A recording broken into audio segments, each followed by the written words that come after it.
Welcome to the Infowars Nightly News. Today's date is July 11th, 2013. I'm your host, Rob Dew, and here's a look at some of our top stories.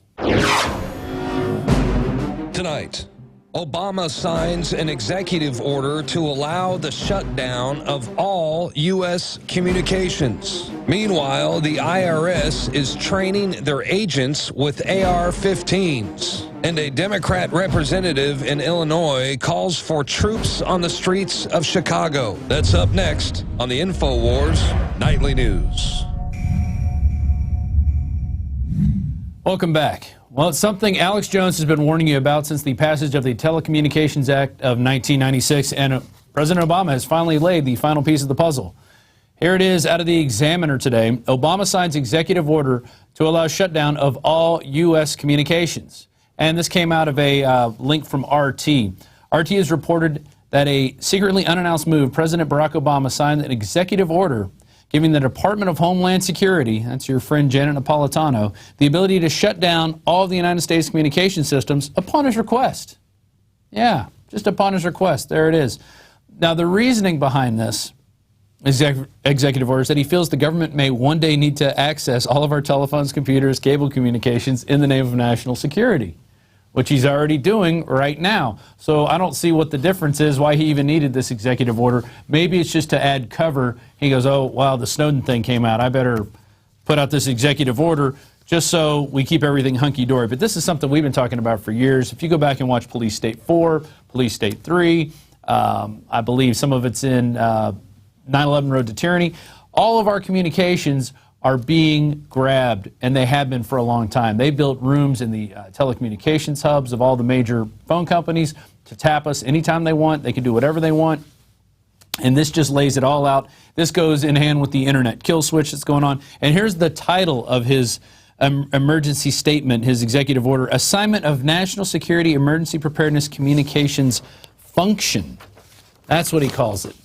And the fact that our nation needs so much national security is puzzling, given the fact that President Obama has declared himself a leader on the front that is into terrorism in the U.S., and it seems like now more than ever, our nation is in peril, according to the State Department. But from who? From what? Who has the technology to attack us on our communications level? The Afghanis? The Iraqis? No, we've bombed them back into the Stone Age.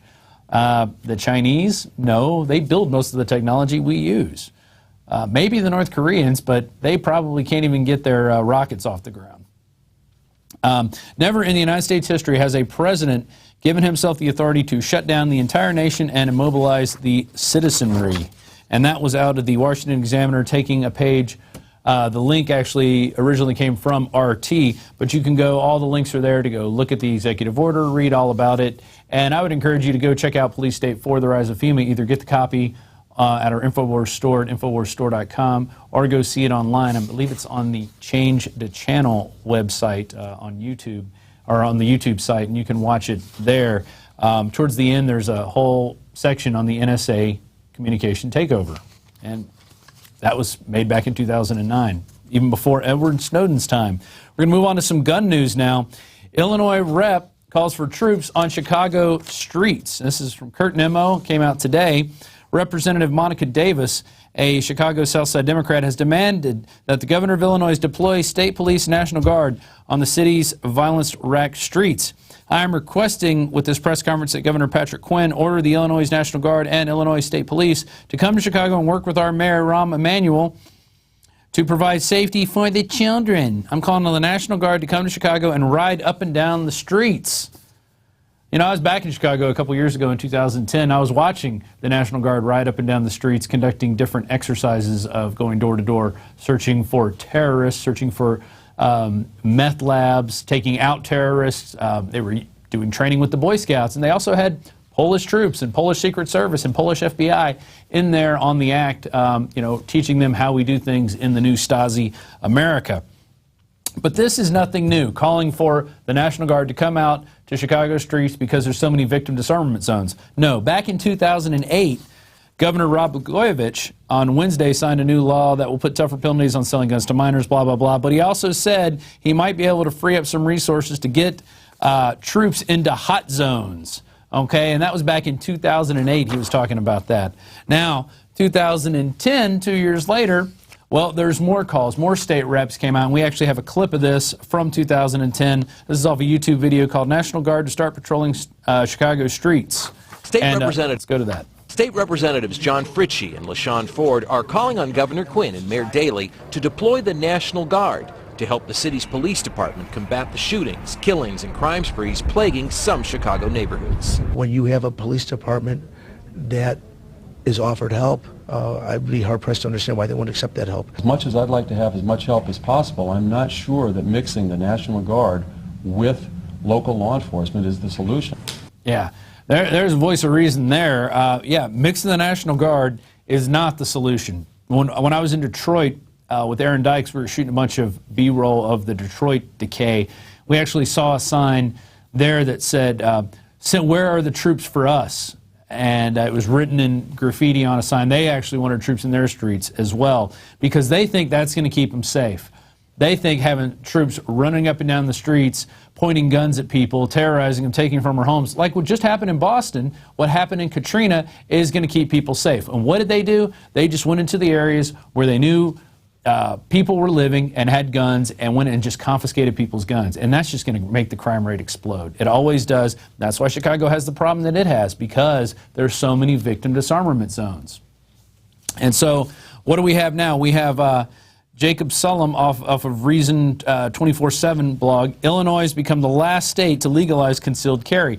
Finally, some people are getting some sense into the people there in Illinois saying, hey, listen, we need to start offering, concealed carry. We need to start letting people arm themselves and protect themselves, because if you don't, only the criminals are going to have the guns.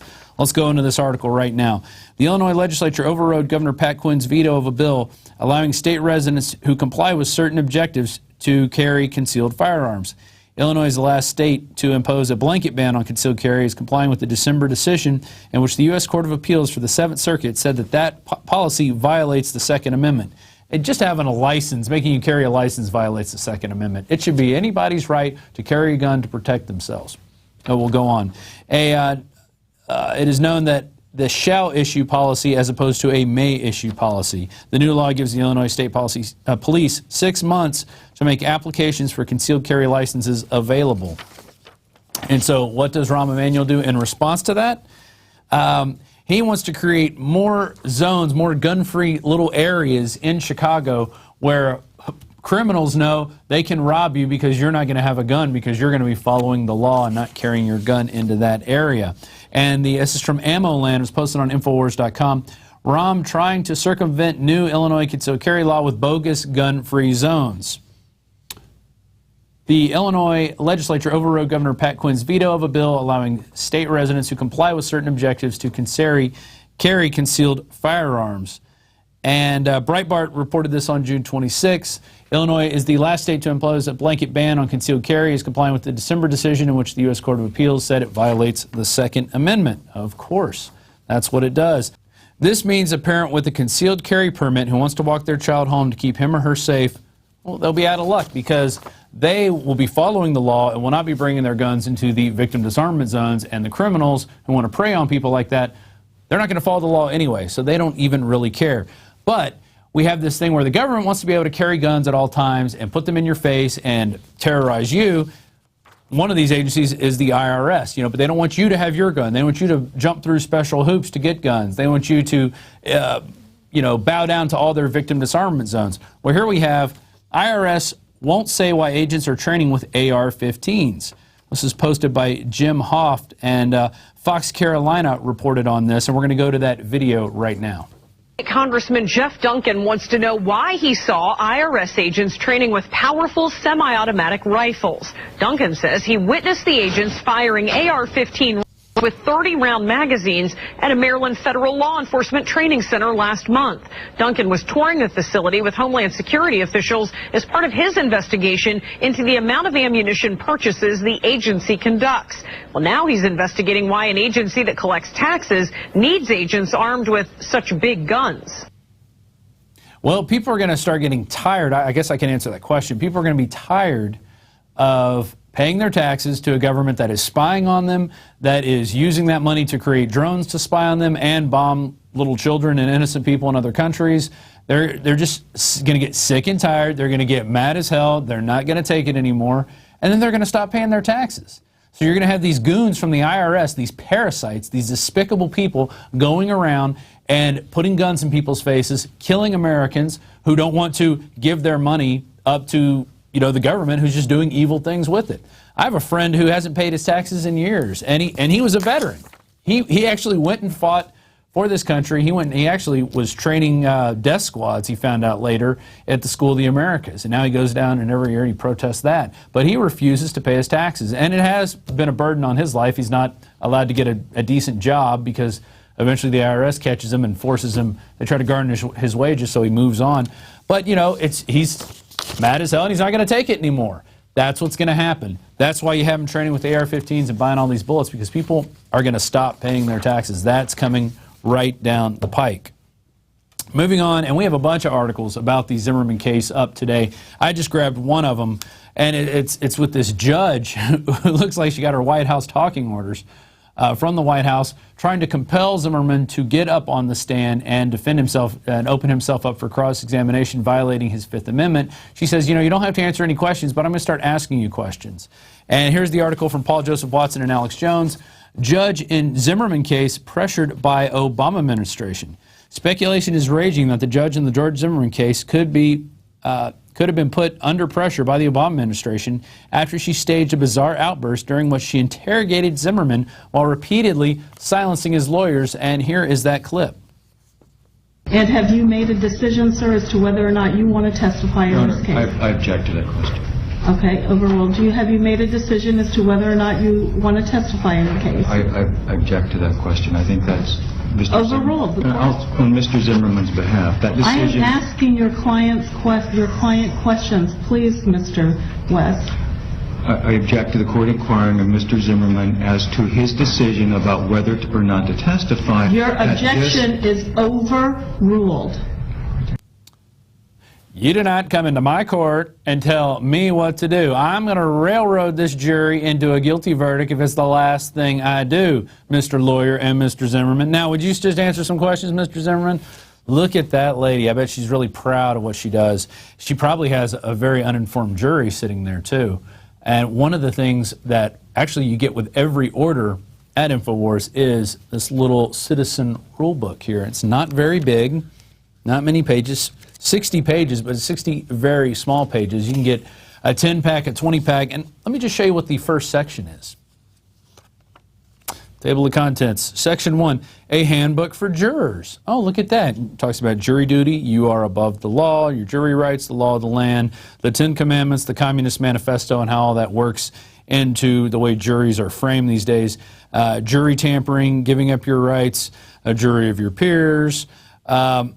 Basically everything that you need to go in there and basically take over a jury.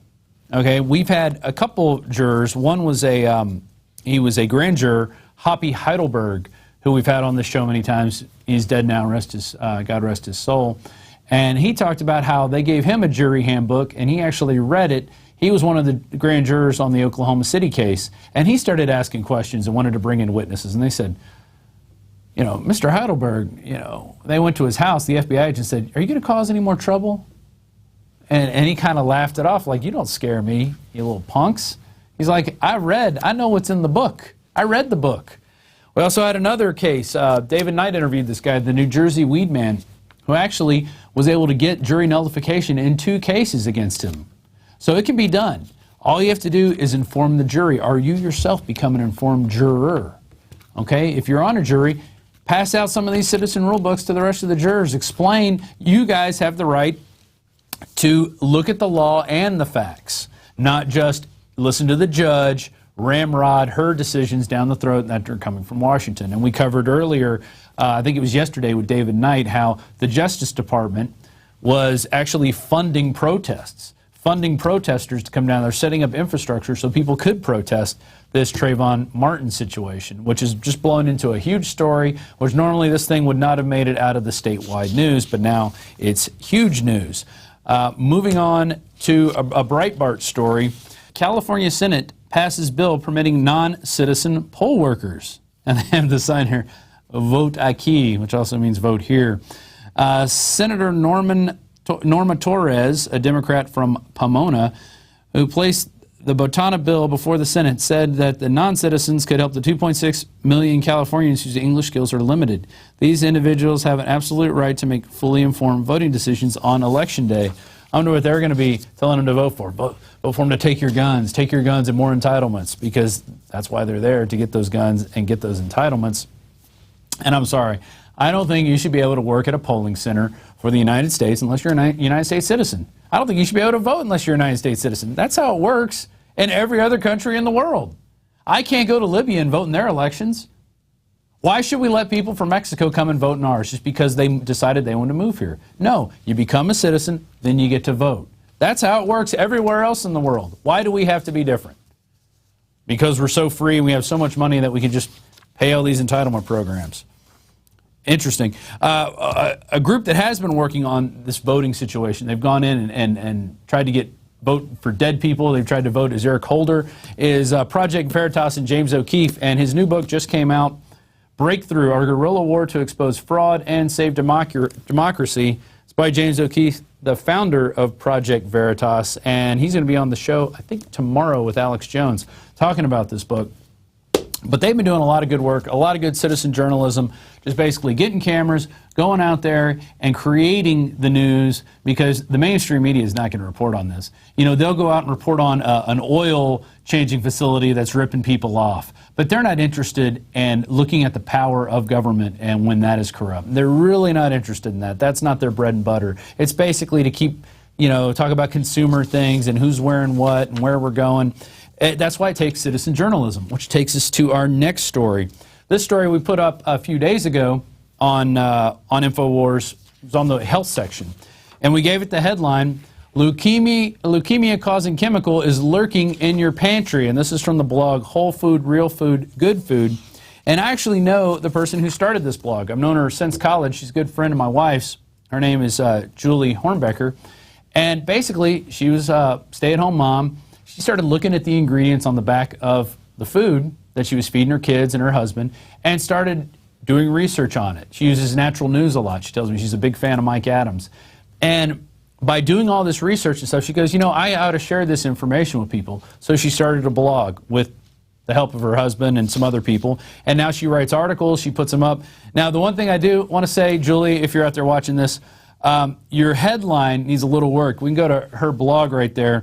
Her headline is Sodium Benzoate. That doesn't make me want to read the article. The whole article is about sodium benzoate. I guess that's how you benzoate, and I guess that's how you say it. But when I looked at it, I read the article and I said, this is what the headline we're going with. I sent the guys the link. I said, give it this headline. Leukemia-causing chemical is lurking in your pantry.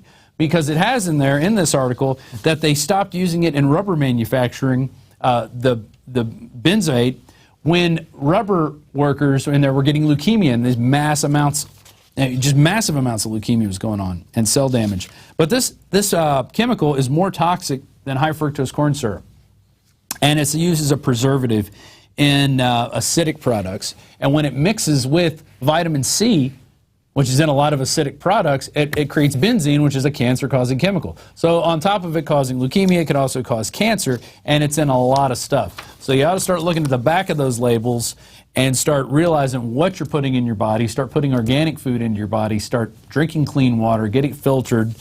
We have products at the Infowars store to help you out with that. And do your own research. Here's a stay-at-home mother who just decided to do her own research and put out her findings. And it's funny, when her article got linked on Infowars, she called my wife and said, I think I did something wrong. I put an FDA quote in there and I'm getting tons of hits. Was it because of that? I said, no, you got the Infowars bump. That's what happened. Because we have a lot of people that come to our website who are hungry for real knowledge. They're not looking for who's wearing what and who's kissing who and this and that, what you find any other place. They're looking for real knowledge that they can use in their own lives and how their lives are being affected. That's why, you know, when Infowars has a big celebrity on, people don't care that much. You know, people just want information. The people that come to our site and the people that share our information, they want real information. And that's why this article is so good. And it's somebody out there just like you who just decided to start doing it. I've been watching a lot of these Paul Revere entries. And one of them that I'm going to get David Knight, I think he's doing the news tomorrow, to play, is one where they just show nightly news clips, one after another, where they're all saying the same exact thing. And it's not just at the same station, it's different stations at different cities. You can actually see the talking points. And he does it not just one time, he does it 5 times during this video. And it's like an 8-minute video. He just puts them all together and just shows you how the media is brainwashing you. Because that's what they're doing. They have teleprompters, they have scripts, they're all reading the same thing. I don't. If I went and did the news again, I would probably say everything in different ways and bring up different points that I have, because that's how my mind works. I don't have to write this stuff down because I've been living it for the last, 4 or 5 years working here, but even before that, I've been hungry for this information because you can't find it anywhere. You just can't. So it's good to see people out there really doing their own investigative work, people like James O'Keefe and my friend Julie over in Virginia, who's doing her own blog. It's great to see people getting out there doing citizen journalism. That's why you need to carry a camera with you everywhere you go. Now, before we go to the quote of the day, we have a really interesting special report, a little news blurby as done by Leanne McAdoo. It talks about head transplants and, and another good use for the 3D printable computer. And we go to that report right now. In this week's Weird Science, technological advances are revealing some real-life Dr. Frankensteins. Full human head transplants could be coming soon, according to a recent paper in Surgical Neurology International. Scientists have done head transplants on animals for the past 40 years, but they were never able to connect the spinal cord of the head to the donor body, and this left the animals paralyzed from the neck down.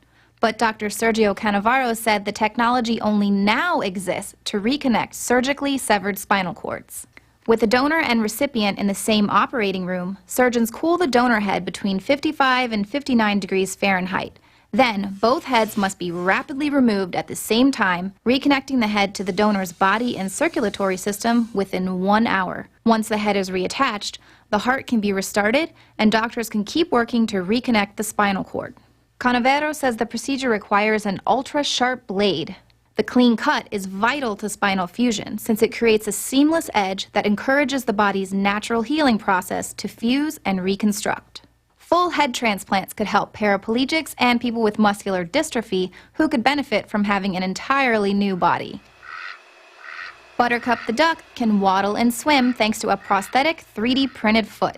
The bird, who was born with its left foot turned backwards, could only hobble around until 3D printing company Novacopy was called in to help. The company made a 3D model of Buttercup's sister's foot, then printed the prosthetic out of silicone.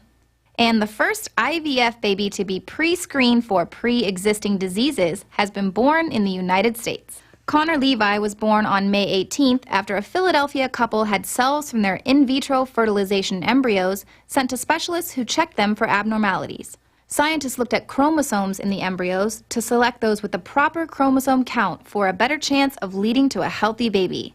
Baby Connor demonstrates how next-generation sequencing is poised to transform embryo selection. But the prospect of designer babies is unlikely anytime soon. According to fertility specialist Dagan Wells, IVF is still expensive and uncomfortable, with no guarantee of a baby at the end. I can't imagine many people wanting to go through the strains of IVF for something trivial. For the Infowars Nightly News, I'm Leanne McAdoo. So I guess when we elect the next president, we should just take the head from the previous president and just put it on the new president, and people won't notice. They'll probably even love it. They'll probably think it's a big novelty thing. We just rotated the heads of our presidents. That was some great graphics there, Leanne. Good job on that report. We go now to the quote of the day, and it is from Frederick Douglass. Where justice is denied, where poverty is enforced, where ignorance prevails, and where any one class is made to feel that society is an organized conspiracy to oppress, rob, and degrade them, neither persons nor property will be safe. And that was Frederick Douglass. And I've got this cool piece of artwork here of Frederick Douglass, and we're going to have a new kind of entertainment, pop culture type wall, and we're going to have a ton of these up. A lot of political figures, but look at that. Look how that shines. And that's done by a local artist, Frank Trevino. We have been plucking his talents and getting him to just really work on some really cool pieces. We've got some amazing art. I can't wait to show this wall off. I've been moving the pictures around. We're about to put it together, and that'll be one of the next sets that we're going to have here at the Infowars Nightly News, and that's not even our big set that we're working on now. That is going to be tremendous, and I can't wait to show that one off. That's all I'm going to say about that. And coming up, right next to me, I'm going to have, I guess, one of the original NSA whistleblowers, Wayne Madsen, who's been talking about the NSA spying, the wiretapping, all this stuff, the tapping of the cable, the undersea cable for years. Now we finally have our poster boy Edward Snowden out there, so now it's all credible, and the stuff that he's been saying and others have been saying is now validated. We now have names and dates to go along with that. And then after that, to go with that special report that we just did, Gigi Arnett is going to be interviewing a young man who decided to implant magnets into his ears so he could listen to music anytime he wants without using headphones. He's also got some other applications that he wants to use with that technology, but it's technology he created. It was his own decision to do this. He's kind of, I would say, a first-degree transhumanist, if you're going to have different degrees of it. With, you know, the 33rd degree transhumanist would be the guy that, you know, has half cyborg, half real, you know, carbon-based brain. But anyway, that'll be coming up after the Wayne Madsen interview. It's going to be a long show. Had a great news segment here, and we're going to have a really, we just did the interview with Wayne Madsen. That'll be coming up next. Really big stuff coming down the pike here at Infowars.com. So we do appreciate your support, especially those PrisonPlanet.tv members. If you are watching this on YouTube, please consider becoming a member of Prison Planet TV. You got the Alex Jones Show, the nightly news, the special reports, the movies, the rants, the ebooks. It's all there. Brothers in Arms there is the third installment where I actually got to shoot the 50 cal. And that was really, really fun, impressive. That thing is a hand cannon, to say the least, and I would not want to be on the receiving end anywhere near that, that type of weapon. So we will be back right after this message. If you're not a Prison Planet TV member, please consider becoming one. It's only $5.95 a month, and you get a 15-day free trial, and you can share your username and password with up to 11 people. So that's a good way to spread the knowledge, good way to get the information out there, good way to take this country back and take the world back, because if we don't do it, nobody else is going to do it for us. We are the only hope for the human race, because the globalists are out there trying to destroy it at this moment. Every breath they're taking, they're trying to do it. So we, with every breath we take, need to push back and stop it. And with that, we'll be right back after these messages. Now you can watch the Infowars Nightly News streaming live as it happens for free. Check it out at Infowars.com/show.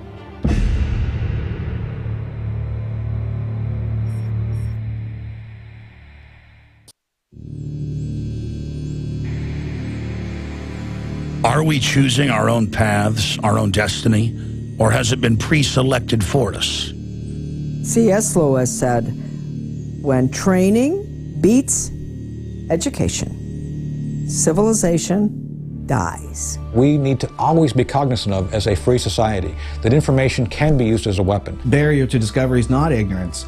It's the illusion of knowledge. We are seen as nothing but biological androids. To gain control of education in America, not for a philanthropic purpose, but to change the thinking of the American people. From the time we're very young, we're taught to, worship authority, basically, because that's our key to survival as young children. Discover the history, the present, and the future of mind control. From compulsory state education to the Hollywood media brainwashing machine, we are kept in perpetual bondage to the ideas that shape our actions. And the CIA scientists could actually film people who had been surreptitiously dosed with LSD. There's a brain entrainment process that takes place. That gives the government free rein to create whatever story or narrative it wants to create. Whatever the public face of something is, whatever they're talking about publicly, there's something else over here they're probably not looking at. How to engineer the opinion of the American people so that they would fully endorse, not only endorse, but demand a war. When you watch mainline establishment television, you are putting yourself in front of the barrel of a gun. Discover the history, the present, and the future of mind control, psychological warfare, brainwashing. Are we controlled and manipulated? You bet. That's mind control par excellence. Find out how deep the rabbit hole really goes with this new groundbreaking documentary film, State of Mind. Available exclusively at Infowars.com.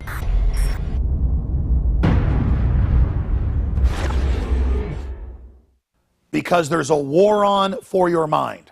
That has been our motto here at Infowars for my 18 years of battle against the globalist.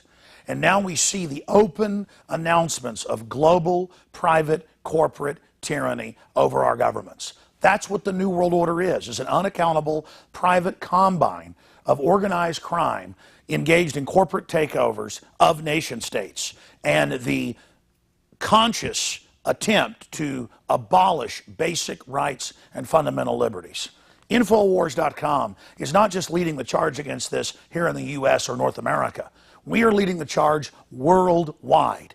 And that's because our listeners, our viewers, our supporters, fellow freedom lovers like you across the planet resonate with our message of liberty and telling it like it is. And that's why for the last 2 years especially, I have thrown everything I've got, my time, my energy, our backup capital, everything into really trying to awaken the sleeping giant that is humanity. And that's why the July issue that just came in a few days ago is so important. We've already sold about half the stock we have of it at cost in groups of 10 up to 100 in bulk. It covers the entire NSA spy grid, how it ties in worldwide, how it's not about stopping terrorists, but about suppressing and dominating and controlling the free press and political opposition. And in this magazine, we don't just have 3 free bumper stickers like I did a few months ago. We have 10 bumper stickers, 4 full-size ones with amazing messages guaranteed to get people thinking like America has been occupied by globalist forces. Infowars.com. Listen to Alex Jones at Infowars.com. Infowars.com. Forbidden information. Listen to Alex Jones. Infowars.com. And then on top of it, 6 medium-sized bumper stickers with the message as well. These are key to post in legal and lawful areas on your book bag, your computer, your car, or to give friends and family. I have printed 500,000 of these bumper stickers. Only half of this month's run of magazines has them. So when you purchase them in bulk or you're a 12-month subscriber, you will get the special issue. And I can't afford to do this every month, so it's going to be quite a while until we do this again. Please take advantage of this. Buy them in bulk and give them to your friends and family and encourage them to get these bumper stickers out, because with 500,000 stickers, we can reach tens of millions of people with the message of truth. They want to collectivize us. They want to bankrupt us. They want to drive us into their arms to control us. They want to dumb us down. But the sleeping giant that is free humanity is awakening. So I want to thank you all for your support. I want to encourage everybody to go to InfoWarsStore.com and to get a 12-month subscription or to give a gift subscription. Imagine 12 of these coming to your friends or family's door to wake them up. Or to give a gift subscription to the local police department or your local congressman or woman. This is how we're going to affect change, voting with our dollars and voting with our time. Again, visit InfoWarsStore.com today to subscribe, to get the magazine in bulk, or to give a gift subscription, or to give yourself a subscription to wake up friends and family. I am all in. I am committed 110% to not mince words and to not back off and to boldly confront the globalist. So I want to thank all of you that have supported us in the past, and I want to encourage all of you out there who may be on the fence, that know this information is true, but have been scared to take action. You had better be scared of not taking action and letting this monstrous system come to fruition. Now is the time to commit. Now is the time to say which side of history you're on. Now is the time to stand against the globalist and the New World Order. And regardless of whether you get this July issue, this July 4th Resistance to Tyrants issue, spread the word about liberty, resist corruption in your area. Millions of us doing little things can move mountains together. I'm Alex Jones signing off for Infowars.com and the Infowars team.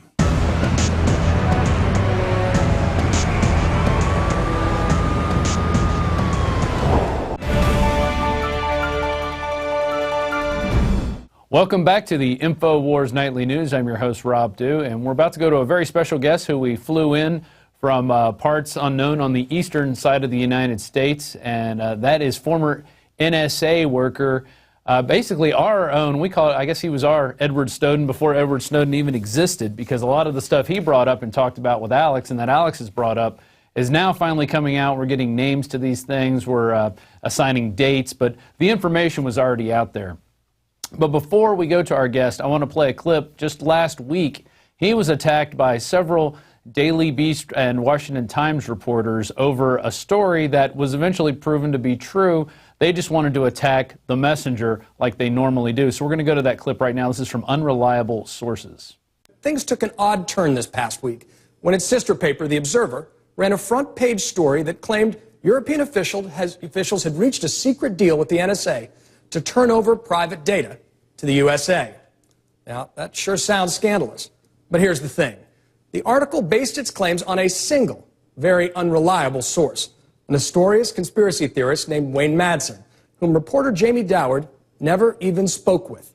And not surprisingly, the article was eventually retracted, but not before it made the rounds on the internet, even receiving a coveted Drudge Report link.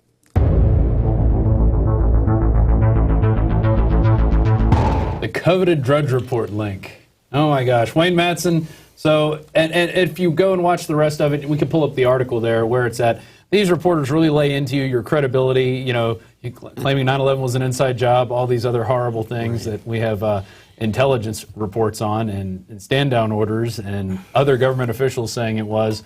Yet these guys went after you. So what was the big deal? What was the big deal? Well, first of all, you know, for them to call themselves reporters is laughable because one of them is a guy named Michael C. Moynihan. I mean, the guy is a political hack. He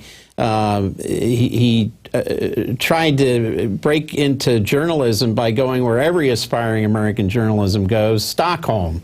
Where he worked for an NGO called Timbro. Now, this is a free market think tank that's been linked to Karl Rove. Yeah. So this guy's obviously a GOP, neocon hack. He's attacked others. Now, what this was all premised on, this CNN hit piece, now this used to be the show run by Howard Kurtz, who basically got run out of there because he made several attacks. I mean, he's another hack. Howard Kurtz had that show for years. Mm-hmm. What he didn't advertise was the fact he was married to a Republican operative. This is the problem with the CNNs and the Foxes and the MSNBCs. The problem with all the mainstream media. All of them. They don't come clean. They don't say who they're connected with. So the Observer contacted me because I had provided them 2 declassified documents. There was all this talk about the tapping of the transatlantic 14 cable that goes from Germany and Denmark down to the Netherlands and France over to Cornwall and England, and then goes to Tuckerton, New Jersey, and how Edward Snowden said, well, you know, they're doing metadata collection off of this cable, and he came out with the name of the cover term, tempora, which was new. We didn't know what that was called. But we knew it was going on back in the day. Oh, absolutely. Yeah. And on February 4, 2009, I talked about how the NSA was using metadata collection to get emails, which is exactly what he said was going on with the cable. I provided the Observer with 2 declassified documents. One that shows definitely that the NSA has third parties. We know who the second parties are. Right. That's the English-speaking club. That's the U.S.'s first party, the second party, Canada, UK, Australia, and New Zealand. Third parties are mostly NATO allies, non-English-speaking countries. And I showed the Observer these documents. One document showing there were third parties. It was actually titled Partners and Targets. So this gets into the issue about, yes, France and Germany are partners, but they're also targets. Right. And the other one I showed him was the SIGINT exchange descriptors used for each of these countries. And the different countries have different descriptors. I think Denmark is called Dynamo. That's the cover term. NSA is full of these cover terms, by the way. In 2005, I provided a list of over 400 of them. Some of them we've seen on Snowden's list. Some of them are new. Right. It came up since. So a lot of this was known.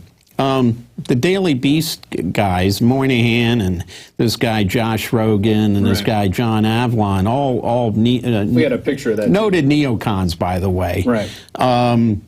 They were part of this small group they get on Twitter, they get on Facebook, they get on all this social, and they attack people. Right. One of the guys runs this website called Little Green Footballs. This guy Charles Johnson. Apparently, he's some ex-band member with Chicago. You know, a lot of these guys are kind of fried. Brain-fried former band people who, you know, can't succeed in the music business anymore, and they become political pundits. I don't recommend that, especially if you got a history of heavy drug use, and your brain is basically gone. We got enough brain-dead politicians without having pundits come along out of the rock. Yeah, they like to party together. Yeah, right. Yeah. And so. What happened was they piled on the Observer, and the Guardian ran it too. That's a sister paper of the Observer. They made it sound like it was a big group of people upset that they used me as a source, and then you get all the crackpot allegations, 9/11 truther. And they went back and they grabbed everything on the internet, and they said that first of all they lied. They said the Observer grabbed the information from a website run by Simon Davies, who is a former Director General of Privacy International, who I worked with on this anti-NSA stuff back in the late 90s. So, you know, this was all known what was going on. The European Union Parliament had an investigation, which we all participated in helping them conduct that investigation of NSA surveillance. But they went back and found everything I had written, and they ran this attack piece that was on CNN, and this was basically the same small group of people, the same ilk that went after Dan Rather with the Texas Air National Guard story. Which turned out to be true as well. True. Yeah. The documents weren't the original, but the information was absolutely correct. And also they attacked poor 89, she was 89 at the time. Let me do the famous Alex Jones interrupt. Only I can. No. I'm sitting there watching in the control room on the news. You're doing a great job. And do over here. I just want to point out, because you'll never toot your own horn, that like 2 weeks after you come on my show, everything you said comes out. Tapping the cable, Europe working with them, using Europeans to spy on us, we spy on them. Right. Which, as you know, that was all in stuff you put out 10, 15 years ago. That was all in the former producer for Nightline, James Bamford's Body of Secrets. It was in his books. So when you're informed, you know these shows are lying. Right. I mean, it's not like I'm just believing Wayne Madsen. Right. And you're the guy that kept bringing out a decade ago all the big whistleblowers. I mean, you're the guy that's been credited with this, and they just go, oh, he's a crackpot, and use a wrong name on CNN. I believe on purpose so that people can't search and find it. Right, Michael Madsen, they came out and said. Yeah, Michael Madsen. Michael Madsen, the actor, yeah, right. I mean, now you're, you know, Michael Jackson. You know, the whole point is that this is big. So I just had to come in and say that. Did a great job. No, on the you're exactly right. Yeah, you're exactly right. I mean, Wayne Madsen was providing all this stuff well before Edward Snowden was, and all Edward Snowden did was give us names to these things that we knew were going on. I'm like the pet dwarf now. Anyways, hey, this is real TV, teleprompter free. Are there any teleprompters in the studio? There are none. I see no teleprompters now. But when you're at CNN, they're all over the place. Hey, so those clowns, Avalon and the other Moynihan and Rogan, all there were teleprompters and then present. That allows, for those that don't know, the big guys upstairs to write the same script. That's why the nightly news, ABC, CBS, NBC, it's all the same order, same thing, same Prozac ads in between. I just watched, Jones, I just watched this, one of the entries for the Paul Revere contest came out, and this guy just took these clips from all different news agencies, and they're saying the exact same thing about the Easter Bunny. It's crazy. You would not believe it. And he took the time and Easter Bunny? About how the Easter Bunny's not going to have a spring in his step. It's worded exactly every news agency, and it's all over. He's like 10 of them. It's not like two. It's not like two of it. It's like 15. And then he goes to another. What it does is even if it's fluff. Yeah. That's the move to that. It allows them to totally control and put out one Borg message. Listen, get back to the great interview. I'm out there in the control room watching this with everybody else out there on PrisonPlanet.tv. All right. Wayne, it's always great having you in town. This guy, by the way, is a riot in person. Oh, yeah. No, he's got some great jokes. Rodney Dangerfield. Great jokes. I like the government. The NSA doesn't think I'm much of a comedy act. But. Right. Well, going back to the newly leaked NSA slide that shows tapping, the undersea phone cable, you go into this, they were talking about this stuff even before 9/11, how there was a sub out there, and they'd figure out a way to actually go into these fiber optic lines without letting people know about it. But this is all old news. I mean, all Snowden did was just provide a cover term. He provided some new slides, some new information to show that this was an ongoing program. Right. It never stopped. It had been modernized. Yeah. He did give us that. And the biggest thing is how NSA is now cooperating with all these internet service providers, the Yahoos, the Microsofts, the Skypes, Google, you name it. Mm-hmm. So we knew that too, but he showed us the slides. He gave us the dates. He gave us everything. And on the way in, you were in our green room over there, and you turned on your computer, and suddenly you got the vicious Microsoft update. And what happened? My hard disk was wiped clean. It went back to factory settings. Yeah. Nothing that I did. This started. They're not tracking you, Wayne Madsen. No. And we just have in the Guardian today the latest article by Greenwald and the others about how NSA and Microsoft are in cahoots with Skype getting into encrypted files, encrypted communications. We've known that for a long time too, because Microsoft for some years has had an office across Baltimore-Washington Parkway from NSA headquarters in the How convenient. In the business park over there. Yeah, they're on call 24 hours a day. I got that from internal people. Right. At NSA. And you said that years ago. I did. And I mean, now they admit that all the telecoms are moving them indoors with them. But that's what 4 or 5 years ago, the whistleblower in San Francisco at AT&T. Mark Klein said that about the closet in the secret rooms. And then there were others all around the country that Jim Bamford highlighted later in his book. So we've known a lot of this. Snowden, at least because of the cloak and dagger aspect of his story, flying from Hawaii to Hong Kong, and we didn't know who he was, and then he says, I'm Ed Snowden, I worked at Booz Allen. Seems very scripted. Yeah, but, I mean, maybe it was done that way to get the attention of the media, because we know what the media goes after. They go after these James Bond-type situations. Otherwise, if it's a poor guy like Klein, who was just he was an AT&T technician. Oh, yeah, he's the guy, No, you got to add a little element to it. Greenwald, I think, did a good job at, doling out the information, and then, now we're going to show you who he is. Exactly. And that was good, but it was stuff we had been talking about for years. And then the information came out after they said you were totally wrong. Snowden claims Germany in bed with the NSA. Here's one. New NSA leaks show how U.S. is bugging its European allies. That's The Guardian. U.S. and EU shrug off Edward Snowden's NSA revelations to resume the big trade talk, which they want to do to basically create, the next cadre of the New World Order, the next level of it, just going in to, now we're going to do free trade areas everywhere. And it's ridiculous that all this stuff comes out. We've been saying it for years. Nobody pays any attention, when the alternative media does it. It's only when the mainstream media does it, then it's allowed to be talked about all of a sudden. But you're still, you may be a conspiracy theorist if you want to talk about Michael Hastings and his, interesting death. Absolutely. So, I mean, this is just so typical. CNN, nobody really watches these cable news networks anymore. Look, on the weekends, they don't even run news unless there's a plane crash, and then they have, the B list of anchors on there screwing everything up like they did with the Asiana plane crash in San Francisco. I mean, but normally, what do the cable news networks run on the weekends? Oh, lock-up programs, repeat reruns. I mean, it's not even news. Now you get about how drugs are good for you. Yeah, all this garbage, and they're not doing news. And then they got pundits when there is a late breaking story, a breaking story. They'll have pundits on there, like this guy that took over from Ed Schultz on MSNBC. This Chris Hayes guy. He's a pundit. Rachel Maddow's a pundit, and then they're trying to do reporting of news, plane crashes. They're not qualified to do this. Right. Yes, Cronkite was qualified to do that.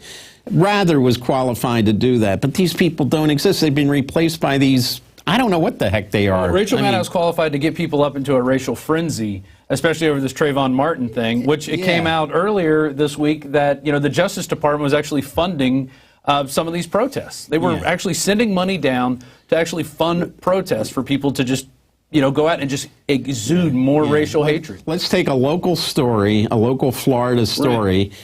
Should be the Orlando market story, because, Sanford is in the Orlando market. How many people are right. Especially in Chicago. Let's leave it, let's leave it in Orlando. No, but somebody in New York and somebody in L.A. decide, well, we're going to make this a national story. This is nonsense. These stories never went national before these cable news networks decided we can take these isolated stories and make a big deal out of it. Right. And it started with O.J. and some of these other cases, but these are local stories. Nobody should care around the country about what happens in a case of a shooting in Sanford, Florida. I mean, there's probably people in Orlando that could care less about what happens in Sanford, Florida, let alone somebody who lives in, say, Seattle. But then or the Boston. president comments on it, and suddenly it becomes a national issue. Right, exactly. Yeah, Obama will comment. By the way, Obama, he did this with Bradley Manning. He said, he's guilty of, this terrible espionage. He's not allowed to say that as a chief executive. What constitutional law did this man teach? And now he said that about Snowden. He said, Snowden, he should keep his mouth shut. He doesn't know how to keep his mouth shut. He opens it when, he's going to get maximum attention, but he's also not giving, he didn't give Bradley Manning or Edward Snowden any sort of due process by, Nixon got in trouble, Richard Nixon, when he said, Charles Manson's guilty. Manson held that paper up in the courtroom and said, Manson guilty, Nixon says. They almost had a mistrial for the guy, guy that was charged with the Sharon Tate, and other murders. Well, what other kind of dirty tricks do these guys do to just, and especially in the false flag realm? What do you see coming up down the pike? Well, I mean, false flags, they say that's a conspiracy theory. These don't exist. I mean, of course these exist. These have existed through history. The latest one, and I merely speculated because of all the interest in the XL Keystone pipeline, and there's a lot of money in Canada that wants to push for that. The Prime Minister, Stephen Harper, is pushing for it. He's from Alberta, where the tar sands are located. And then, this train breaks loose and wipes out 60-some people are vaporized. They can't find them. In Le Magentic in Quebec, near the Maine border. And I said, I wouldn't be surprised if, Blackwater was hired by Halliburton, one of the pipeline companies, to do that. Because right afterwards we heard people who are pushing the pipeline say, yeah, you see, this is a pipeline. You wouldn't have this because the trains wouldn't be coming through your towns with this deadly cargo of fuel oil that could cause this. So that's why we need the pipeline. I said, isn't that convenient that they're coming out and saying that now?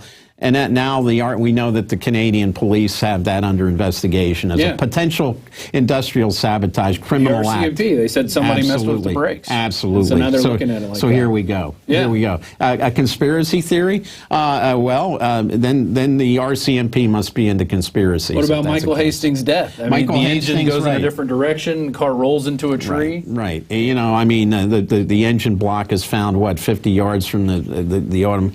They won't release the police report? They never do in these cases. The body? I've covered a lot of cases like this in Washington where you either don't get the police report or you gotta, know somebody on the inside that'll leak it to you. I mean, Marvin Bush, who was George W. Bush's brother, his maid, Bertha Champagne, was run over by her own SUV at Marvin Bush's home in Alexandria, Virginia, and they withheld that police report. I managed to get it, and they had old Marvin listed as witness, suspect, or other. I mean, he was the only one present at in the home at the time when this woman's car somehow went into reverse gear and ran over her. Right. And there was a videotape mentioned that she had a videotape. And who knows what she witnessed. What was that videotape? That was in the police report. No wonder they didn't want that release. Somebody would ask a question and they had to find it. Right. Yeah, there we go. Police firefighters ordered not to speak about Michael Hastings' crash.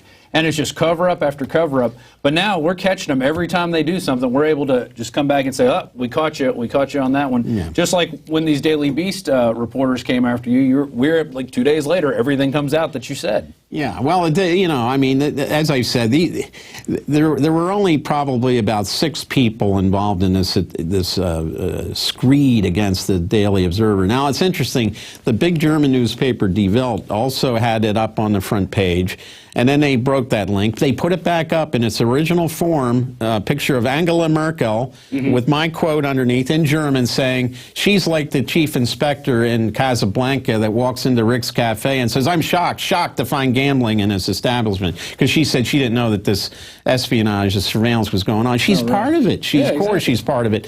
So they put it back up. Now they say she's in political trouble now in Germany. But well, that's how they always do it. Until it comes out, they just lie, and then you go, well, here's the documents. Absolutely. Well, conspiracy theorist, you're looking at the documents. I got another one for you. How about the younger Zarnev brother comes into court. He looks like he's been beaten more. He's in cast in his hands now, and he says, I'm not guilty.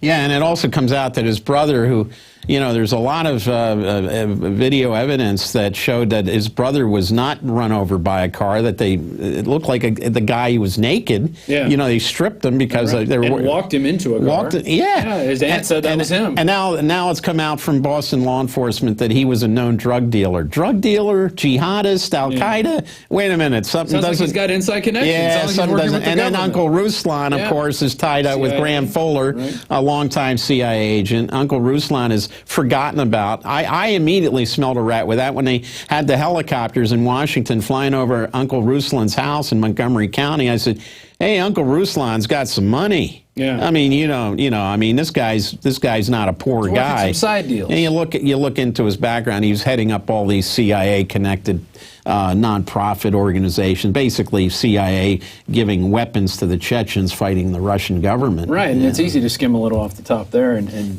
buy a nice big $350,000 home in suburban Washington, D.C. Right, and now earlier also you were talking about where Edward Snowden may have worked, and there's this hub that people don't talk about. It's an NSA CIA kind of collusion center. Talk about that.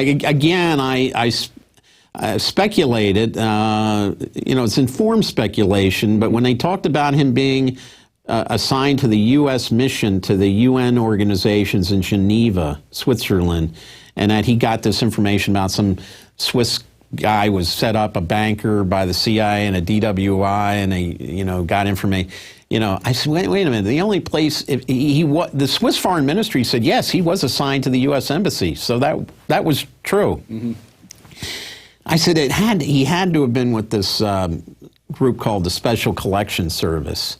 It's a hybrid organization. It's CIA and NSA, and they go in and put bugs in embassies.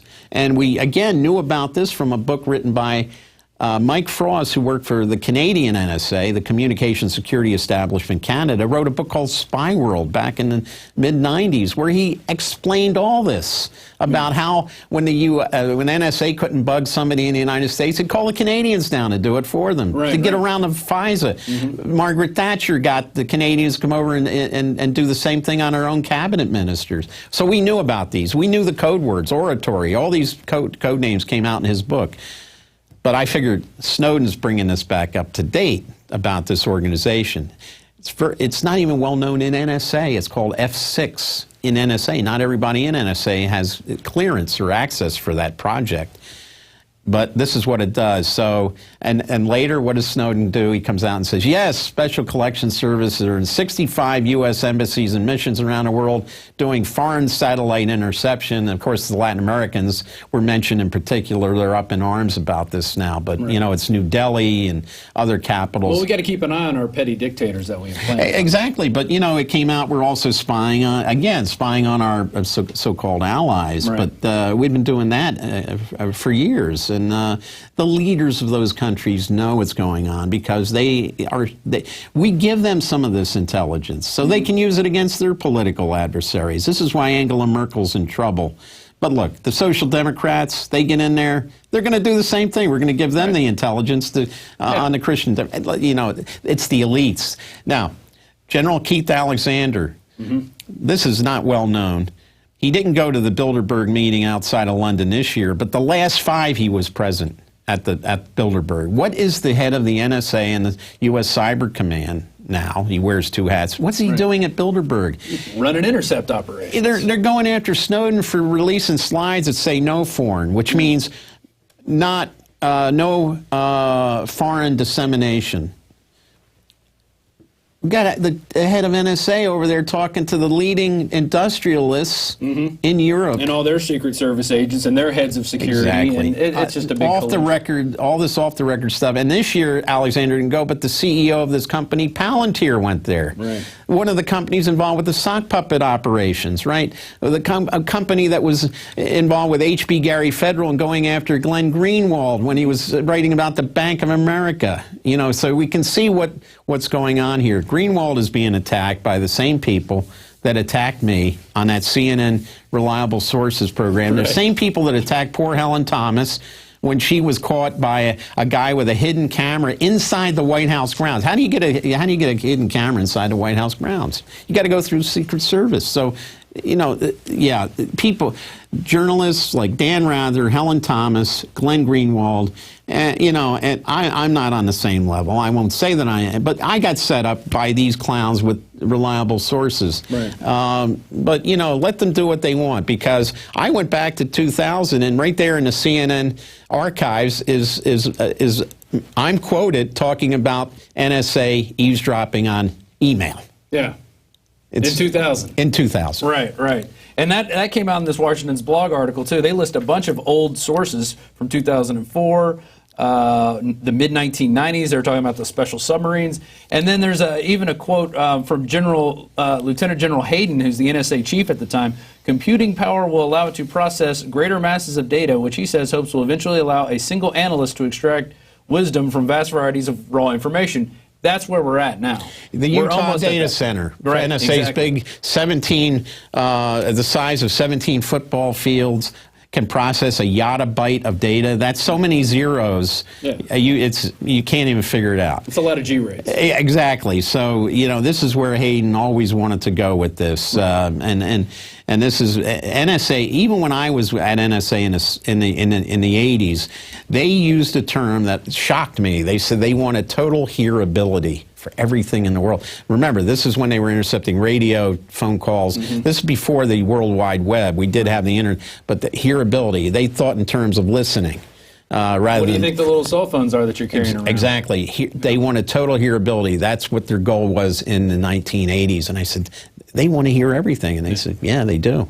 In 2009, we were reporting about a program called Roving Bug, where the feds were actually turning on mics of gangsters so they could listen in on the phone, even if it was powered off. Oh, absolutely. And it was happening before that. Absolutely. Sure. And the GPS that's in cell phones today, somebody in NSA told me, look, even if you take the battery out, a lot of people take the batteries out of their phones, there's still enough juice in powering that chip, that GPS, that chip, that locator chip, that 3 passes by a satellite, they can still pick up your location.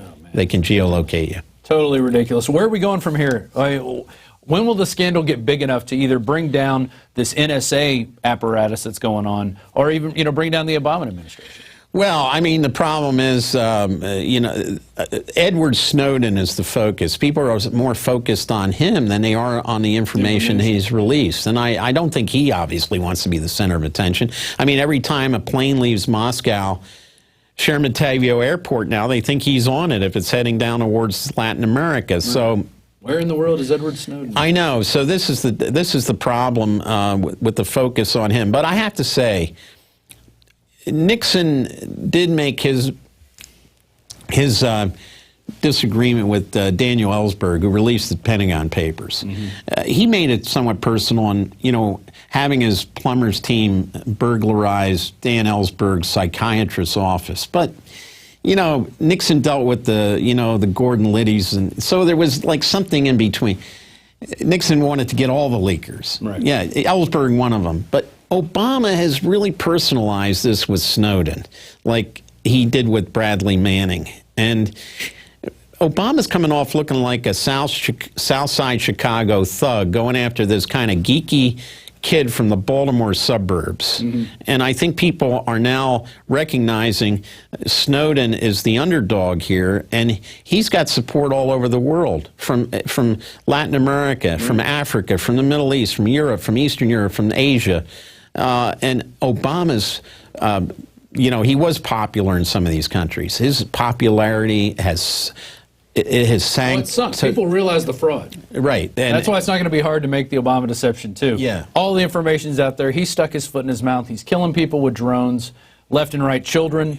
You know, he's going into Africa. I mean, we have troops in probably at least 20 different countries and areas in Africa. Right, I mean, it's ridiculous. Right, and he's threatening countries with sanctions if they help Snowden. He's got, you know, the forcing down of the Bolivian president's airplane in Austria. One country after another closed its airspace because the U.S. put pressure on them. I mean, this is a total violation of international law. And, you know, and threatening countries like Iceland that was considering giving him asylum, and now Ireland has said, we're not going to execute that Interpol arrest warrant. The High Court of Ireland said that. You know, all he does is respond, like, personally, him and Kerry. Kerry, of course, all during this whole thing with the Egyptian coup, and Snowden, he's out sailing, you know, just like he was in 2004. A guy who worked for John Kerry in that campaign said if John Kerry was more interested in becoming president than he was about his hair coif, he might have actually made it into the White House. So, you know, this is what we have. This is the elites, the oligarchs. We talk about them all the time. Well, what do you think is next? What do you think we're going to have else come out of Edward Snowden's mouth, or what is he going to leak that is going to surprise people?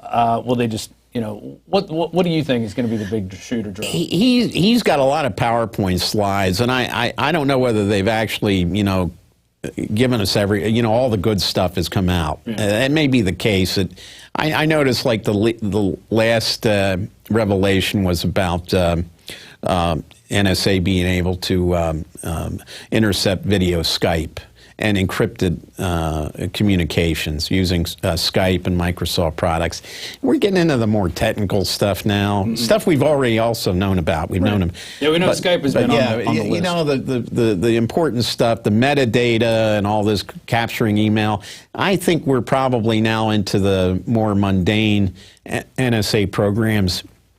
I think we've heard the biggest revelations already. Okay. He probably has other stuff, but just looking at, I think we peaked in the revelations, and now we're getting down to the technical stuff. Okay. Well, what's new on your plate? What are you investigating right now?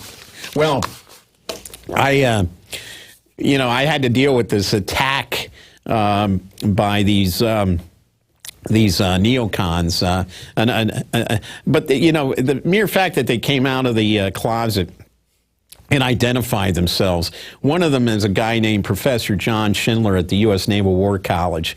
He was sending Twitter message after Twitter message out, attacking the Observer, the Guardian, Greenwald. He's a U.S. government employee. Right. He's tied in with people we know are part of this Karl Rove operation. He's tied up with people that are known neocons. There's something called the Hatch Act. You cannot use your title. He says, yeah, I'm a professor at the U.S. Naval War College. That's his official government title. I have contacted the War College. I've complained about this. I haven't heard nothing back. I go back and look at, I got a certificate in international relations from the War College when I was in the Navy in 1983.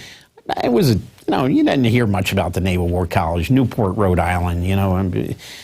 But going back, it turns out when I'm focusing on the War College, it is a neocon bevy up there in Rhode Island.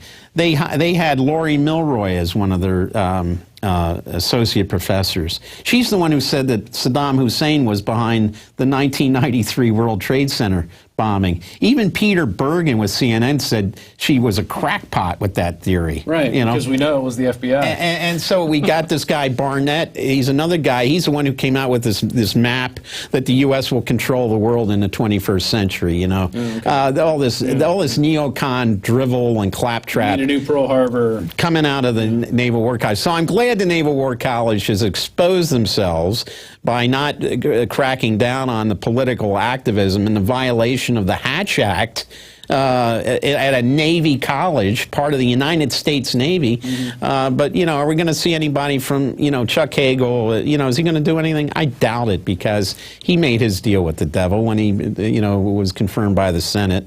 Close vote, but he got in there. So, you know, these people aren't going to enforce the law. Why should they enforce the Hatch Act when they're not even enforcing the Foreign Intelligence Surveillance Act? Right, or even the Logan Act, where the officials aren't supposed to get together from other countries in secret meetings. Like we have General that in Alexander Bilderberg. going to 5 Bilderberg meetings. Every year, exactly. you know, it happens in Bilderberg, and, you know, we're finally starting to really blow that out. I mean, this last Bilderberg was amazing. You know, over, you know, almost 4,000 people went there to protest. I mean, that's big. That is big. That's big. And we're getting the regular you media think that most to people, report on it. you know, there were only a handful of people that you go in there and try to find out what was going on. Right. Hey, let's end with a couple spy stories.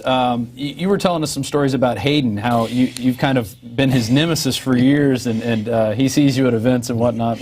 Yeah, well, back when there were whistleblowers. And by the way, one of the things I hear about from every journalist in Washington, for the New York Times and mainstream media, everybody's afraid to talk. You know, Obama ordering spying on the Associated Press, over 100 reporters and journalists, the guy Rosen from Fox News. Everyone's afraid to talk. No sources have dried up. They've chilled. It's really cold in Washington when it comes to sources now. And but back when I had a lot of sources at NSA coming forward, especially after 9/11. Hayden was a director, and I heard through the grapevine that Hayden wanted to be briefed on my activities once a week for his daily briefing in the morning, and his deputy Bill Black had to get a daily briefing. So Hayden had a weekly briefing. Bill Black had a daily briefing on what I was doing. Obviously, my phones were tapped. Right. I was told I was in this database called First Fruits, which spied on every journalist that covered NSA extensively. And so I saw General Hayden at a White House Correspondents' Dinner. Some people were talking, and then all of a sudden he turned around, who's standing next to me but General Hayden? And I said, you know, small talk. He says, he had retired. I says, well, how's retirement life treating you, General? He said, oh, pretty good, pretty good. You know, and I said, well, I guess I kept you, I caused you a couple sleepless nights. He says, oh, well, you know, it's all part of this old Washington thing, you know, like it's all a big game here. It's a big game. Yeah, well, you know, being spied on to me isn't a game. Right. And the next time I saw him, he had left, of course, he had left NSA, and then he was over there at the CIA as director. And there was a big, I went to an Association for Intelligence Officers thing, and here is Hayden in the auditorium in NSA, and I'm standing there because I'm attending this thing, and he spots me, and his head turned red.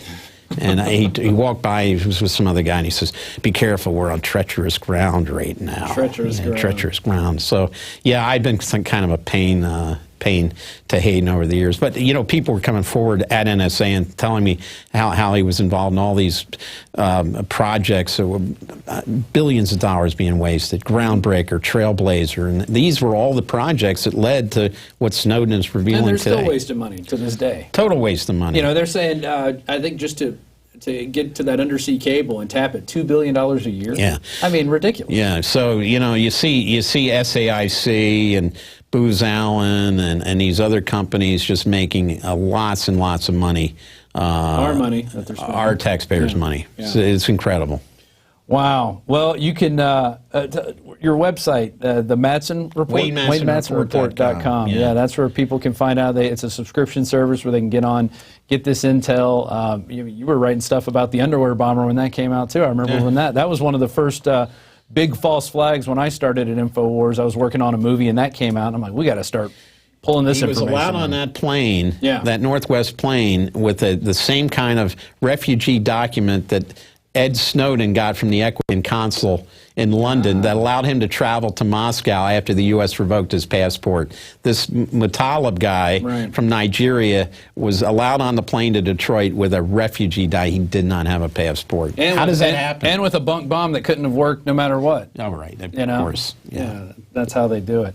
Well, Wayne, thanks for stopping by. And you're going to be on tomorrow on the Alex Jones Show. And then we're going to sit down and do a really in-depth interview with you for the Obama deception and really get the goods out. Obama Deception 2, which will be coming out in, I think, early November.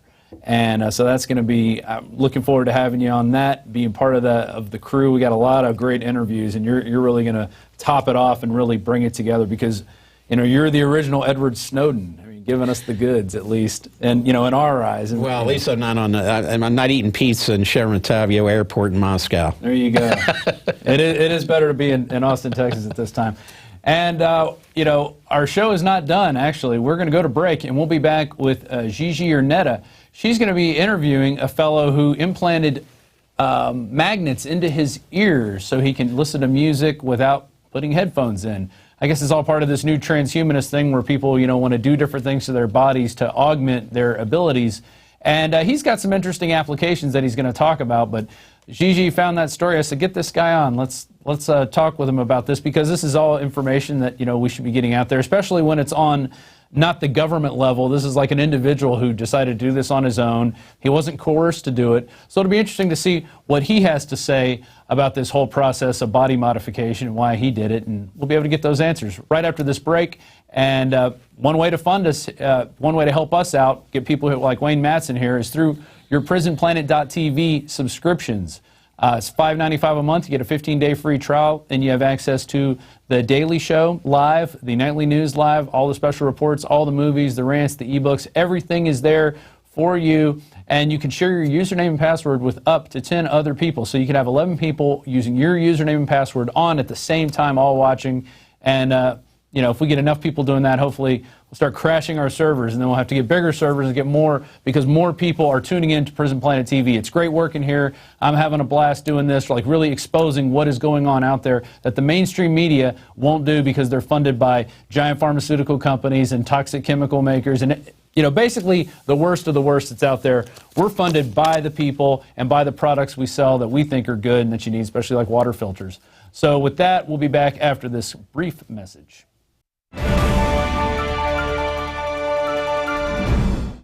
Now you can watch the Infowars Nightly News streaming live as it happens for free. Check it out at Infowars.com/show.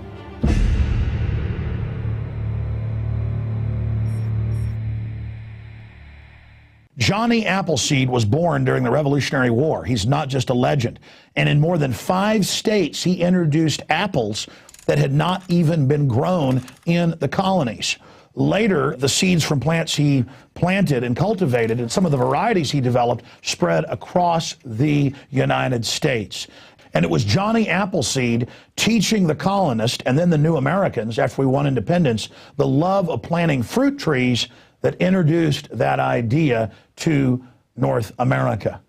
Ladies and gentlemen, it is a revolutionary act to unplug from the television, to unplug from the computer and all the globalist propaganda, and to go out in your backyard or your front yard or planters at your apartment or on the roof of the building where you live, and to plant a garden. Become the Johnny Appleseed of your community with seeds from the Infowars Seed Center at InfoWarsStore.com. The simple act of planting fruits and vegetables and then tending them and taking care of them and then sharing them with friends and family is a revolutionary act against tyranny. The globalists, first and foremost, do not want us to be self-sufficient. The crony anti-free market capitalist, the fascist, are using socialism and collectivism to shut down societies. Stalin in Poland and in Ukraine and other areas starved on record more than 10 million people over 5 years by not letting them grow their own crops and collectivizing them. Mao killed between 65 million and 80+ million people doing this same thing. The UN says they will use food as a weapon. They use genetic evil to attack the earth, and major GMO companies have been caught going into growth belts around the world, even where GMO is illegal, and planting seeds everywhere to infect the genetics of the original crops. Almost all of the thousands of varieties of Mexican corn has been infected. They are in a genetic war against everyone. That's why we have to get these seeds and not just plant them on our own gardens and not just give them as gifts to friends and family to plant spring and summer and fall gardens. I'm calling on you to go out into the green belts, to go out into the areas and plant secret gardens. No, not of marijuana, but of the hundreds and hundreds of incredible high-quality vegetables and herbs and fruit plants that are here. Lemons and oranges, the list goes on and on. They will grow, plum trees, grape trees, they will grow almost everywhere in the U.S. We can literally, not just buying these products from InfoWarsStore.com, but from wherever you get them. This aggressive program literally just came to me one morning when I woke up about 4 a.m. realizing that we've got to counter their genetic war against us with original, real crops developed over eons on this planet. We have the lowest prices. We bought it in the biggest bulk that some of these companies have ever seen to ship this directly to you from the InfoWars Command Center. We stand for life. We stand for liberty. We stand for self-sufficiency. Go to InfoWarsStore.com, click on the Seed Center, and as of taping this, we have the 7 top respected brands. We intend to continue to do research and find other companies, other specialties, other varieties to really take action. The Infowars Store Seed Center has the largest online selection of heirloom, non-GMO seeds. Check out these products from our newest supplier, Heirloom Organics. The Medicine Garden for a natural remedy. The Tea Garden that contains every important tea herb you can grow. Fruit Lovers with 12 varieties. And the Tobacco Pack, additive and pesticide free. Join the gardening revolution today at InfoWarsStore.com. This is a revolutionary action we're asking you to take. Plant seeds everywhere today. Nurture them, bring them to fruit, and pass on the knowledge to others. Become human again. Discover your roots in the soil. And remember, the revolution against tyranny is growing.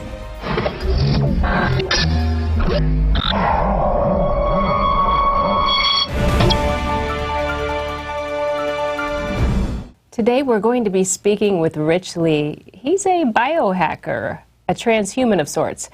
Now he can hear with his ears and no headphones. That's right, he can hear his iPod without headphones. Rich Lee has implants in his ears. He has invisible headphones. He can hear music without them. And he has a magnet on his finger that he can actually put up to his ear and hear the music. So let's talk to him right now. Rich, thank you so much for being here with me today. Thanks for having me. So what gave you the idea to modify your ears, and tell our viewers a little bit about what you have in your ears?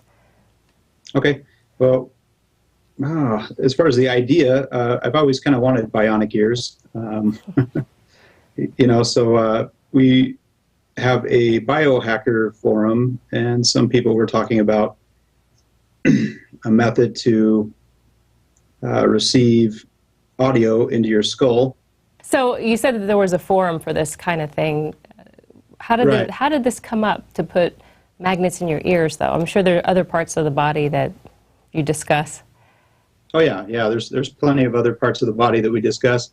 In fact, I've got probably about 122 different modifications and things like that are in some form of development at the moment. But the ears specifically, there's some biohackers that were attempting to implant some bone conduction devices that would allow you to receive audio directly into your skull.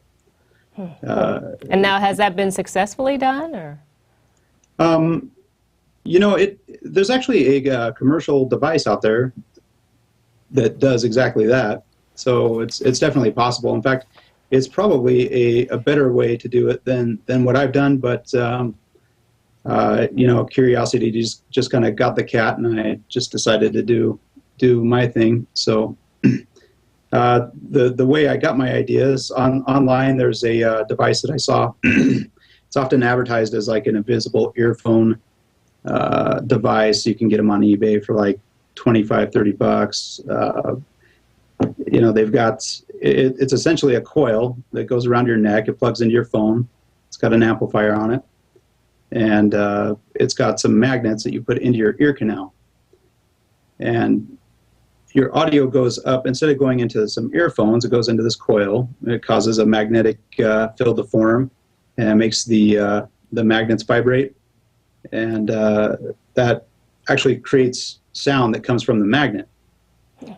So you can buy these things online right now, and you don't have to implant them. You just stick these little magnets in your ears, and nobody really knows you have them. A lot of people use them to cheat on tests and things like that.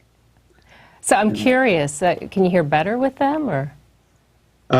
When the thing is going, well, right now, in fact, I'm kind of surprised how how much attention this got. I wasn't really trying to promote this or draw attention to it necessarily. It just kind of happened. It was kind of something beyond my control. But this is stage 1. In fact, what I'm working on right now is a method to completely hide this coil. But as far as hearing better and things like that, yeah, that's going to be essentially whatever I plug my device into.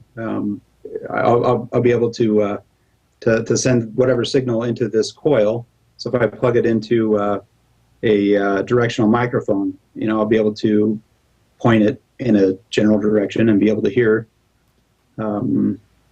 conversations across a room or whatever. That was the next question. I was going to say, can you eavesdrop or spy with that thing, with those magnets? Yeah, you bet.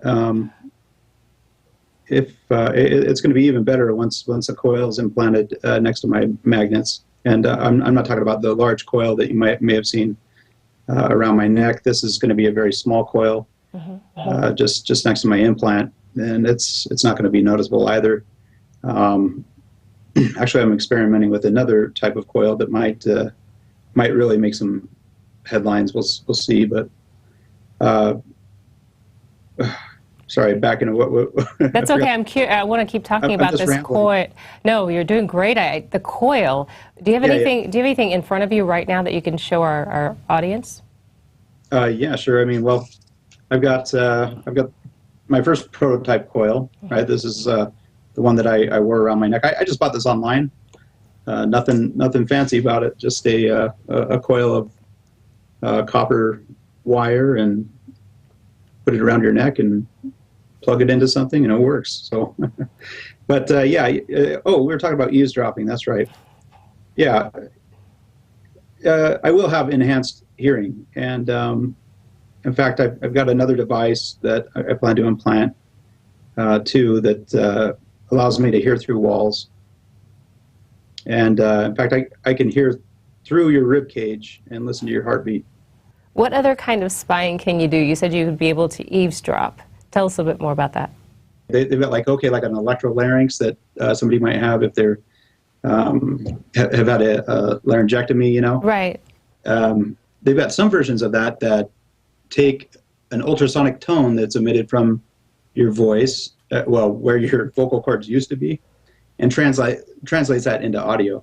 So, and then a mic will just kind of like emit that. So the idea is that you have this subvocal mic here, or whatever this thing for the larynx is, or whatever.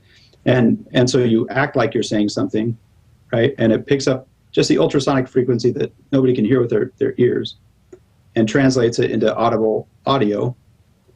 And then, you could technically use the telephone. If you have an implant like mine and somebody else has the same setup, it's kind of like I can communicate with somebody through my phone without making any noise, and they're going to hear it in their ears and communicate back to me. It's kind of like telepathy. That is incredible. That is incredible. Are you concerned at all that the government might be after you for being able to do what they've been doing to us, basically? Well,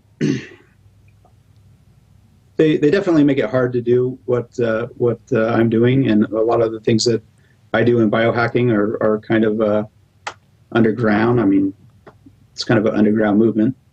I honestly, I don't care about the government. I mean, if they got to me, they could try to rip my implants out of me, I guess, They'd probably just be mad at you because you took control over something that they can't put their hands into, Yeah. Well, yeah, I don't know. The tides are turning, I think. Yes. So tell me more about transhumanism, or the groups that you go to. What are people wanting to do? What's the goal behind changing your body for enhancements? Well, I think everybody has a different goal. Different transhumanists have different goals, to be sure. Some people don't want to live forever. Other transhumanists definitely want to live forever. Some want superpowers. Some don't. Some are content to just improve modern medicine so that they can have a better standard of life. And really, there's a broad range, broad spectrum there. What I'm hoping for is hyperdiversity in our future. I'd like to see the human race go in a million different directions, and look vastly different from one another. I mean, now we have levels of diversity that are nothing. I mean, we're all pretty much the same, and I mean, we really pick on each other for the small differences, and it's easy to be a bigot. But I'd like to see a day when we all really are so diverse that it really gives a new meaning to diversity. Well, it definitely makes you stand out. What does it feel like to be the pioneer in this area for hearing, per se? I really don't consider myself a pioneer. In fact, most people with modern hearing aids can essentially do the same thing that I'm going to be setting out to do too. If you have a cochlear implant, with Bluetooth, you can do pretty much anything that I'm going to be doing. Hooking up my coil to different sensors and things like that. So I don't really consider myself a modern pioneer. I do hope that anyone else seeing this would take interest and get involved and go out and make all kinds of crazy implants and let's get that hyperdiversity going. I know you mentioned you were planning on doing something in the tune of a GPS, maybe a radiation detector. You have either, Sure. Do you have needs for a GPS? What is it exactly you're planning on doing? Yeah, well, I don't know if you've ever done this before, but you can go onto your GPS on your phone and type in directions, and it'll give you a set of directions. Right. People in cities use the walking directions a lot. I've used it on multiple occasions where you're on foot, and they know that, and they say, "Oh, take a left here, take a right here," and instead of plugging it into headphones, it just goes straight to my implant, and I'd be able to navigate different areas and things like that. So that's kind of the GPS end of it, but. The good thing is I turn off my phone, the GPS is done, and the GPS isn't tied to my implants, so it's not like I can be tracked by the implants that I have in. Well, that's good. The radiation detector, and this is really part of, for me, it's a part of being transhumanist, I guess, but there's an entire world that's around us that we don't see, we can't perceive, but it will kill us. If you see some live electrical lines on the ground, and you don't know they're live, you go to pick them up. You can't. Sometimes you can't tell by looking at them. That they're live. I mean, sometimes they're twitching or whatever, but they could kill you, and you wouldn't know. You wouldn't know better. You just pick them up. There's radiation that's all around us, and in different areas, people in Chicago will kill each other using radiation. They'll put a microwave up to the wall. Facing the apartment next to them, and put a pin in the microwave oven door, and put the thing on high, and give each other brain cancer through the wall, and nobody ever knows. Nobody ever knows what's going on. I mean, if you have a radiation detector, you could detect those things. So, and anyway, I mean, there's a huge spectrum of just all kinds of activity that's not perceivable. How would that work with your ear implants, though? Okay, so the way it would work is it would just kind of send a signal, like a buzz or something like that. I program it to make a buzz, like a buzzing sound, when I'm by something that's producing radiation. So you'd have it hooked up to like a Geiger counter or something like that.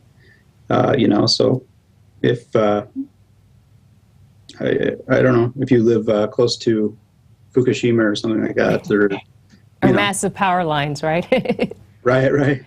I suppose you could probably also, it's like a cell phone going into a radio, when you're in the car and it makes a noise. I guess you'll at least be able to detect if there's wireless or signals through your ears. Sure. Now, I do need another device in order to do that. So, and a lot of people have asked me, actually, if I get any kind of interference and things like that through the implants. And at this point, no, because even with the coil on, if it's not connected and going to something, there's never any interference. I don't get a buzz in my ears or anything like that. There's a big lightning storm going on right now where I'm at, and no problems. A lot of people are concerned for me for that, but it's no big deal. And MRIs is the other big thing everyone's worried about. What if you have to get in, do an MRI? I've had a million emails about that. What about the TSA? Yeah, you know what? These things are so small. I can get right through TSA. Now, I haven't been since I've had my ear magnets, but I do have another magnet that's implanted in my finger that I've had for a few years now. And the story behind that is implanting a magnet into your fingertip allows you to sense electromagnetic fields. In fact, it kind of will feel like there's a texture to them. The reason is in your fingertips, you've got these really rich nerve endings, and once you implant this magnet, the nerves kind of grow around it. You can swipe your hand across something, and if it's got a magnetic field, you'll feel it shake. You'll feel the magnet inside your fingertip shake. So when I was testing out my coil, I found that if I put my magnetic fingertip into my ear, I could hear music coming out of my, or whatever audio coming out of my fingertip. It was a cool experience. So, can you pick up anything else with the electromagnetic field? Like, have you gotten anything strange? Like messages or communications with strange entities and things or maybe like that. Even satellites. Who knows? Yeah, not yet. Okay. But I will be able to at some point, depending on what kind of antenna I hook it up to or sensor, things like that. In fact, I've got a pretty lengthy list of things that I'd like to explore. There's some neat stuff going on in the terahertz range. So. Have you tried anything new? Any new experiments since you've gotten your magnets? Yeah, well, I mean, just a few, the ear magnets, you mean? Mm-hmm. So I've done like a lot of audio experiments and things like that. I'm still testing out different coils, different shapes of coils and things like that to see how that impacts sound quality. Also, I found that the size of the magnet will cause the audio to be different. So, smaller magnets make a higher pitched sound. Larger ones kind of make a deeper sound. So I'm considering implanting more magnets in my ears just to make get a broader range of sounds going. Do you ever have to replace the equipment? No, actually. I mean, technically, all medical implants at some point will have to come out. You design so that you can get a maximum lifespan out of them, but. In the end, I mean, you can talk to anybody who designs them. If you have a hip replacement, it's going to have to come out at some point. So you'll have to upgrade at some point. Well, I mean, they'll have to come out, and at that point, if I can upgrade, I definitely will. In fact, if an upgrade becomes available, I'll probably be proactive about it and implant it. Now, where did you go to do this? But you can't just go into a doctor to do these things because doctors are only concerned with elevating people from the status of cripple to normal, right? So you go in there and you say that I want this thing that's experimental, and I want you just to implant it in my ears, and they'll just laugh at you. So we use body modification artists. How do you find them? Oh, you can find them. You go online and find them. I've got one guy that I use named Steve Hayworth. He's very well known. He did my magnet in my finger, and he's really good. So for our viewers out there who might be thinking about making a modification, what would you suggest? Do you have any tips? I'd say be bold. I'd say just do it. I wouldn't let anybody tell you that you shouldn't do it. It's your body. You've got every right to do it. I wouldn't I especially wouldn't let somebody tell you that.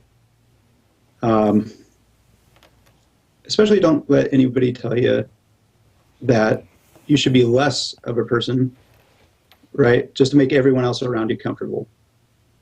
We're to the point right now in science that we can make people better than human. You know, we can make them superhuman, but we still continue to give them, just bring them right up to the level of normal. You know, you give a guy a hearing aid, you know, or say you give a guy eye surgery, you know, you could give this guy better than 20/20 vision. You could make this guy have eagle eyes, you know, or maybe not that far, but you know, you give a guy a hearing aid and you know, you give him a standard one, that's great, but you know, this guy should also have this thing equipped with Bluetooth, and he can make phone calls from his hearing aid and things like that. There's so many small things where we could just go ahead and you know, give this person some kind of an added benefit instead of just replacing a function. So you essentially you want to see everybody with a better quality of life. Yeah, I also want to see a weirder quality of life.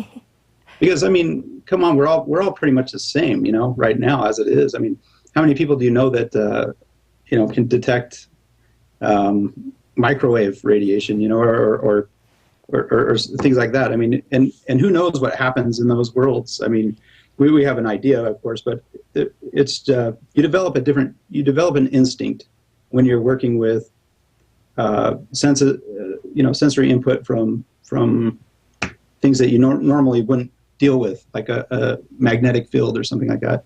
You just develop this new kind of sense for it and a new set of intuition. You're talking about intuition and sense. How do you feel about uploading consciousness to the machine per se? Yeah, I think that's great. I think that's going to happen, and I know a lot of people are scared about it. And I mean, even in transhumanist circles, you know, it's something that's debated a lot.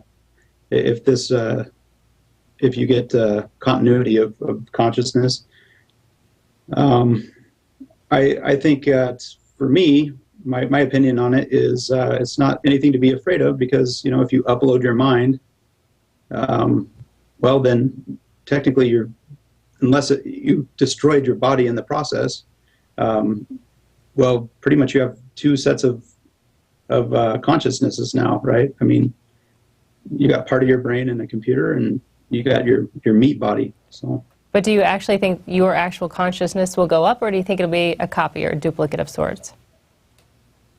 Well, that's the thing, is like if you disconnected the original that you uploaded it from, then it's a copy. So this is just my opinion, and people probably go crazy and post their opinions about this from the transhumanist community. But you know, what I think is you upload your mind, and you've and if you disconnect from that computer, then you've got two different entities that are still alive, right? And one's a copy of you, but that copy is like its own individual from that moment on.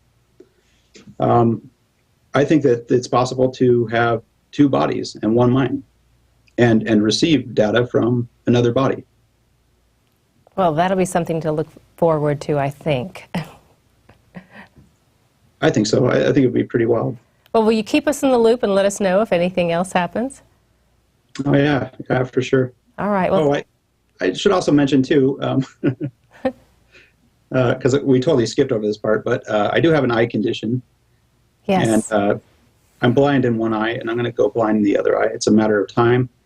So part of this coil's function was to, I'm going to hook it up to a ultrasonic rangefinder, and use kind of the beeping noises that it'll make to be able to echolocate and move around objects without sight.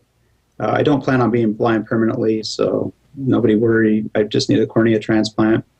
It's a bit out of my budget at the moment, but anyway, I'm being proactive about that upcoming event, and want to learn how to navigate around without using my eyes. Are you working with somebody, in tandem with somebody?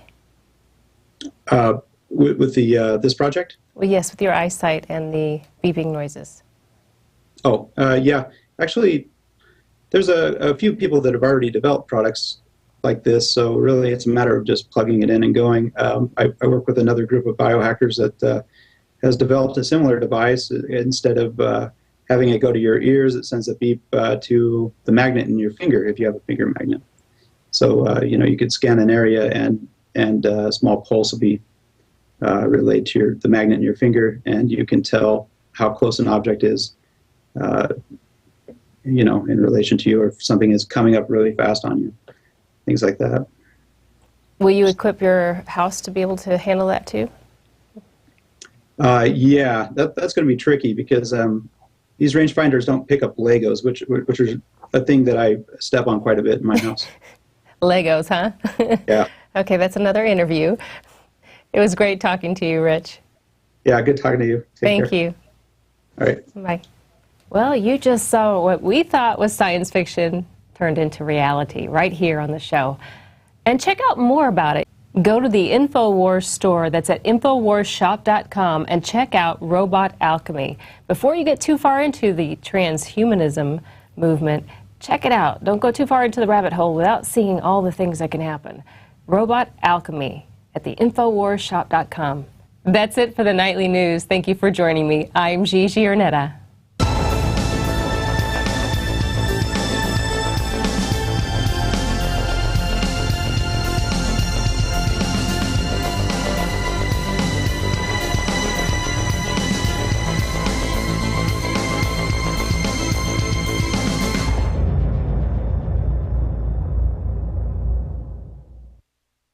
Now you can watch The Alex Jones Show live as it happens at Infowars.com/show. You'll find links to all of our content there and a free 15-day trial for Prison Planet TV. More than 60 movies and documentaries all in one place at Infowars.com/show.